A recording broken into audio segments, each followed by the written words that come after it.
Welcome everyone to the fourth series of Eye Care Beyond the Eye Clinic. Good to be back. Today we are going to be talking about the factors that affect the eyebrows. I'm going to be looking at the environmental factors, the disease conditions, and the conditions that we induce by ourselves. I want to take this time now to give a shout out to my darling husband. Thank you so much for your support. Now, don't forget to like and follow the page so you don't miss out on our next series. Last week we looked at some amazing facts about the eyebrows and also functions of the eyebrows. If you missed out on it, just quickly like the page so you can get access to the other videos. Much like the hair on your head, eyebrows can thin out or just stop growing. You may experience this for any number of reasons. Now, some of the things that can cause loss of eyebrow hair include infections. We could have skin conditions, hormonal changes, or overreactive immune system, nutritional deficiencies, physical trauma, and even emotional stress. And the most interesting one is overplucking your eyebrows. Some of us may be wondering, what's the essence of concerning myself with what can affect my eyebrow? Well, if you actually watch the video on the importance of the function of the eyebrow, you will see a need to actually learn about this. Now, peradventure someone is experiencing eyebrow hair loss or some defects in the eyebrow, what can you do? You can't do anything unless, of course, you begin by narrowing down the cause, and then your doctor can find the right treatment to help prevent, reverse, or minimize hair loss. Now, let's not forget the focus of Eye Care Beyond the Eye Clinic, which is to teach us how to take care of your eyes with major emphasis on the factors you can largely control. That's for reminder. Right away, let's look at the factors that can affect the eyebrow in the order we listed them before. And the first one is infection. So under infections, we're going to classify it into bacteria and fungal infections. Now, for bacterial infections, we have leprosy or Hansen's disease. Now, this is a bacterial infection that results in sore forming all over the body. It causes hair loss, and the eyebrow is not an exception. Now, for fungal infection, let's talk about ringworm, very popular. It's a fungal infection, tinea capitis. It can cause your eyebrow hair to fall out, leaving a bald patch in that particular area. Seborrheic dermatitis, believed to be caused by a fungus or overproduction of oil in the skin. It can lead to dandruff, even in your eyebrow. Gross. Moving on from infections, let's look at skin conditions. Eczema. Ah, God, I really hate this one. Like, it gives this perception like you're very dirty. Now eczema can interfere with the proper growth of your eyebrow hair. Now, yeah, I know you never thought about it. Yes, it can. Moving on to autoimmune or hormonal changes that affects the eyelid. One of them is the alopecia totalis. It's a scenario whereby the immune system mistakenly recognizes part of its own body as an enemy and then begins to attack it. Doctors actually do not know what triggers such an episode, but it can come and go with the hair growing back when the disease is inactive.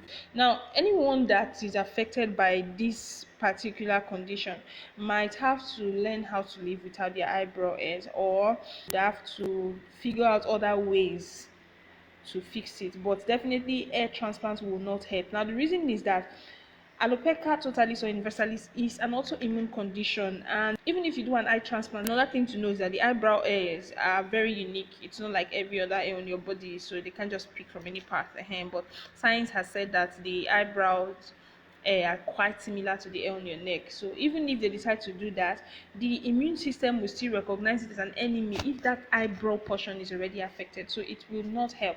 So instead, you could go for an eyebrow extension or use an eyebrow pencil to get your eyebrow beauty back. That's another one that can help. Now, another autoimmune disease is what we call the psoriasis. Just look at the spelling.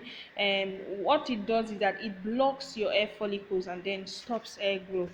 Moving on, the next factor we have is what we call telogen effluvium. It's an hormonal or physiological change that results in abnormal hair loss by interrupting the normal hair growth cycle. Now, chemotherapy is a treatment for cancer, and people undergoing this treatment usually experience loss of hair in clumps from all parts of their body, and the eyebrow is not excluded. Now, another hormonal change that comes into play occurs during pregnancy and childbirth.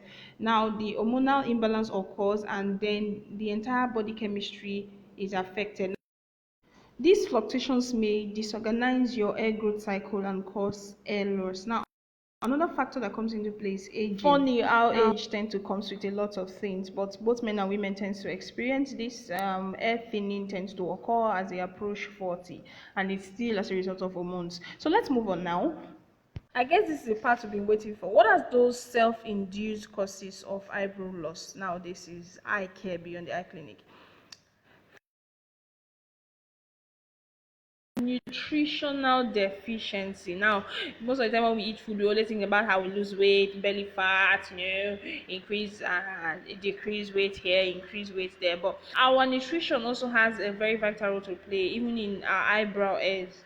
Your food plays an important role, not just in your body, like we said. Your eyebrow is also an important part of your body. So when next you eat a good, balanced, nutritious meal, remember that you just did some good to your eyebrow.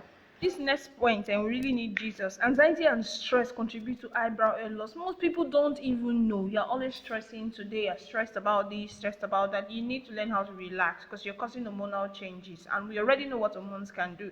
Another one is overuse of makeup products. My God, those harsh makeups you use, consistently using them can actually stop your eyebrows from growing.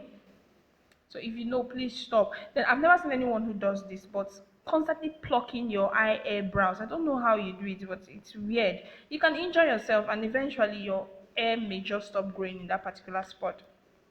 Bad hair. Now, another thing that can actually impair your eyebrow hair growth is allergic reaction.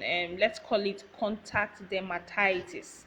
Now, this is caused by someone coming in contact with an allergen or a toxic irritant. You might feel itchy, you might experience a burning sensation. Now, if the area near your eyebrow is affected, the inflammation can inhibit your hair growth. Now, a lot of persons usually don't know what they're allergic to. I think I've said this before. You just go to the clinic, my eyes are itching me, blah, blah, blah, and then they give you something, the symptoms subside, you come back again after 2 days, sometimes after 1 week, no.